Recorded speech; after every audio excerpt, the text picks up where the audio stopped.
Most tourists waste half their Bali trip in the wrong places and pay double for the privilege. Emerald rice paddies stretching to the horizon. A hidden waterfall crashing into a turquoise pool with nobody around. A $4 seafood feast on black volcanic sand. This is the Bali that 6.3 million annual tourists never see because they're stuck in traffic in Kuta, overpaying at Tegallalang, and booking everything through markup agencies. This 7-day itinerary fixes all of that.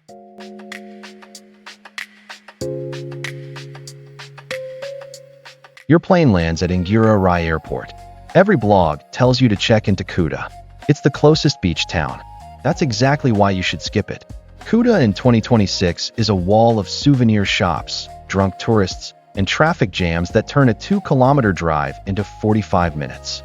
Instead, pre-book a driver straight to Canggu, 40 minutes north, 150,000 rupiah, about $9. Canggu has the surf culture without the circus. Drop your bags, walk to Bata Bolong Beach, and grab a smoothie bowl for 45,000 rupiah, under $3. Tonight, eat at Old Man's or Warung Dandelion. A full meal with a bintang runs about $7. Welcome to the real Bali.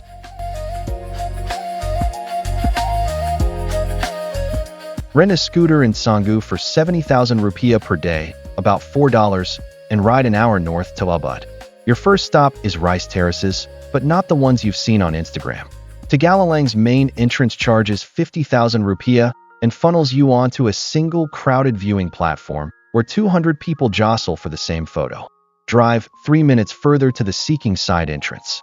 Same terraces, a fraction of the crowd, and the farmers here actually maintain the paddies. Your entry fee goes directly to them. After the terraces, head to the sacred monkey forest. Most guides say arrive early. Don't. Mornings are feeding time, which means aggressive monkeys swarming every visitor. Arrive after 3 p.m. instead. The monkeys are calmer, the light is golden, and half the tour buses have left.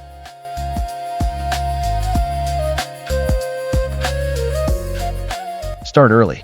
By 8 a.m., you're at Terraces, the 1,000-year-old water temple where Balinese Hindus purify themselves under sacred springs. This is not a photo op. It's a living ceremony. Join the purification ritual if you wish. It's open to respectful visitors. But dress appropriately and follow the sequence left to right. Entry is 50,000 rupiah. After the temple, skip Tegallalang waterfall entirely.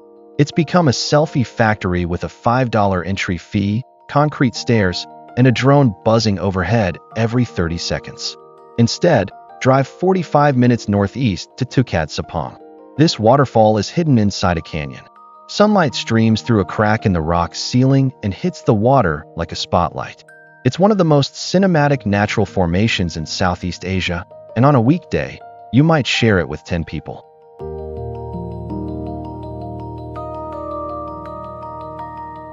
This is the day you wake up at 2 a.m., and it's worth every lost hour of sleep.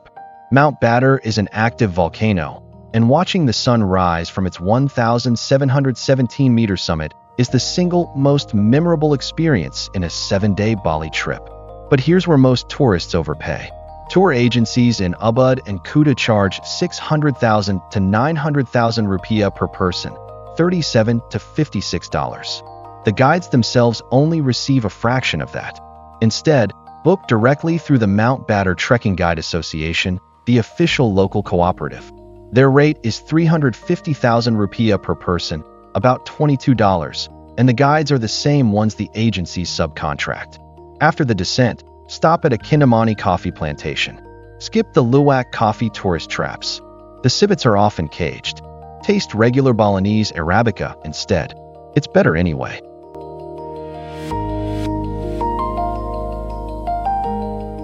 Nusa Penida is Bali's wild younger sibling. Dramatic sea cliffs, manta rays, and that iconic T-Rex-shaped coastline at Kelingking Beach. The fast boat from Sanur takes 45 minutes and costs about 150,000 rupiah one way. Here's the decision most tourists get wrong. They try to see everything in one day and end up spending 6 hours in a car on destroyed roads. Pick a side. The west side has Kelingking Beach and Broken Beach, the Instagram highlights.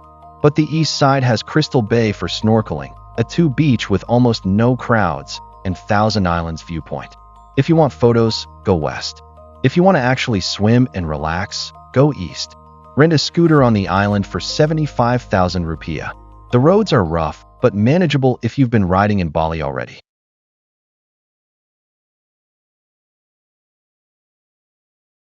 The Bukit Peninsula is Bali's southern tip, and it feels like a different island. Start at Padang Beach.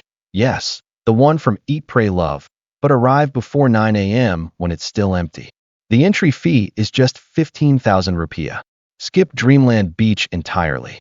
It was once a hidden gem, but a resort development turned it into a construction zone with restricted access and inflated drink prices. In the late afternoon, head to Uluwatu Temple. The clifftop setting 70 meters above the Indian Ocean is the most dramatic temple location in Bali.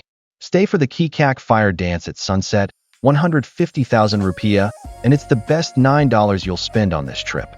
The 70-performer dance against a burning sunset backdrop is something no screen can replicate. Arrive 30 minutes early for front row seats.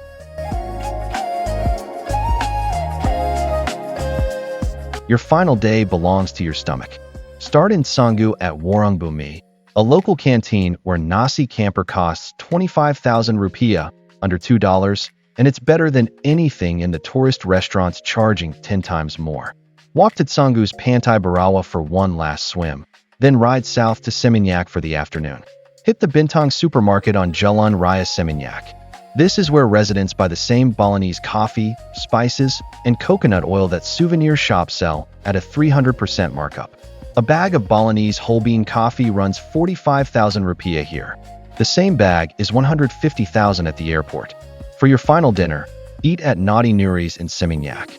Their pork ribs have been a Bali institution since 1995. Budget 200,000 rupiah for ribs, a side, and a cocktail. That's $12 for a farewell feast. Let's add it all up. 7 days in Bali following this itinerary, and here's what you actually spend. Accommodation in Canggu, a clean guest house or Airbnb averages 350,000 rupiah per night, about $22, for a total of $154. Transport, scooter rental for 5 days plus the airport transfer and Nusa Penida boat runs about $50. Food, eating at warungs and local restaurants averages $12 per day, so $84 total. Activities, every temple, waterfall, the Mt Batur trek, and the Kikak dance totals roughly $45. That's $333 for 7 days. Compare that to the tourist trap version. Resorts in Kuta averaging $80 per night.